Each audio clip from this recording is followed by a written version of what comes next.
आपल्याकडे एक अशोक संतोष सोनवणे हे पुण्याहून आलेले आहे आणि त्यांची पत्नी वारलेली आहे का? वारलेली अटॅकनं वारलेली आहे. मुलाबाळ काय आहे ते त्यांच्याबद्दल ते मुलामुलीबद्दल त्यांच्या अपेक्षेबद्दल ते सांगतील. ते गव्हर्नमेंट सर्वंट होते, आता रिटायर आहे, त्यांना पेन्शन भेटतं. उद्या जी महिला त्यांच्याशी लग्न करेल तिलाही पुढे पेन्शन भेटेल ना, फॅमिली पेन्शन. तर सांगा तुमचं नाव सांगा. मी अशोक संतोष सोनवणे, हां, राहायला पुण्याला आहे. हां, मी पेन्शनर व्यक्ती. माझी पत्नी अटॅकने वारली. बर. मला एक मुलगा एक मुलगी, त्यांचे दोघांची लग्न झाली. जबाबदारी आपल्याकडे कोणाचीच नाही. वेल सेटल आहेत. मुलगा इंजिनियर आहे, मुलगी शिक्षिका आहे. हां, मुलाची मुलीची परवानगी हो, आहे? मुलांची परवानगी मला. बर. मग आता युट्यूबला, इंस्टाग्रामला, फेसबुकला टाकू का तुमच्या? टाका तुम्ही, काहीच अडचण नाही. वाटल्यास मी मुलाशी बोलणं करून देतो तुम्हाला.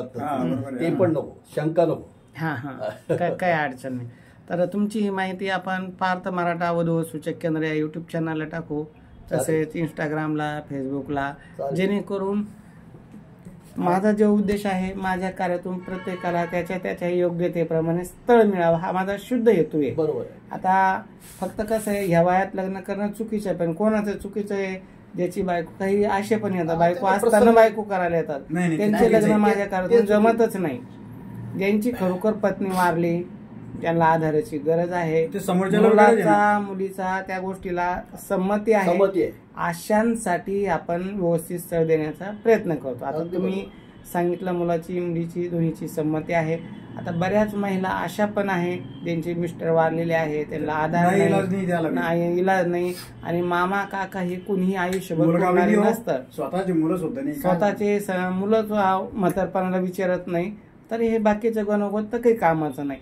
मग त्यांनाही आधाराची गरज असते. अशा व्यक्तींसाठी मी एक मोफत सेवा देतो. त्या महिलांकडनं कुठल्याही प्रकारची फी न घेता एक वयस्कर माणसाला ज्यांची खरोखर पत्नी वारलेली आहे, ज्यांनाही लग्नाची गरज आहे आणि ते सक्षम आहे ती पत्नी करून सांभाळण्यासारखे, करणं सोपं आहे पण ते सांभाळणं अवघड आहे. कारण ह्या वयामध्ये दुःख, शुगर, बीपी अनेक व्याधी लागतात आणि त्या व्याधीपासून मुक्त होण्यासाठी आपल्याजवळ आर्थिक पाठबळ पाहिजे. स्वतःजवळ मुलगा देण्याचं नाही, स्वतःजवळ पाहिजे, तरच आपण बायको करायची. नाही तर बायको करून काही उपयोग नाही. आपली रोजीरोटी जेवढी भेटते ती खावा, आरामशीर मंदिरात जाऊन बसावा. अजून दुसरा धंदा आहे, अजून एक काहीतरी. हा, तुमच्याजवळ 2 रुपये स्वतःजवळ आहे. तुम्हाला किती पेन्शन येतात? कुठं होते सर्व्हिसला तुम्ही? जिल्हा परिषद शिक्षक होत्या, त्याच्यामुळे तुम्हाला पेन्शन आहे, त्याच्यामुळे काय अडचण. आता तुमचा मोबाईल नंबर सांगा. 8805 65 69 76. कारण मी आमचा नंबर का दिला, बऱ्याच महिलांना कदाचित वधूवरमध्ये यायला थोडंसं नको असं वाटतं. ह्या वयामध्ये कसं जावं, काय जावं, समाज काय बनेल, अशी अनेक भीती वाटते. म्हणून मी तुम्हाला गरज आहे तुमचा नंबर दिला, म्हणजे ज्यांना तुमची प्रोफाईल योग्य वाटली का तुम्ही त्या पाश्चात्या जी तुमच्याशी लग्न करेल तिलाही पेन्शन भेटेल, तिलाही बिचारीला आधार भेटेल, हा शुद्ध हेतू ठेवून आपण ही मोफत सेवा चालू करतोय. तर तुमचा नंबर आता या व्हिडिओमध्ये आहे. ज्यांना तुमची प्रोफाईल आवडली ते तुमच्याशी संपर्क करतील.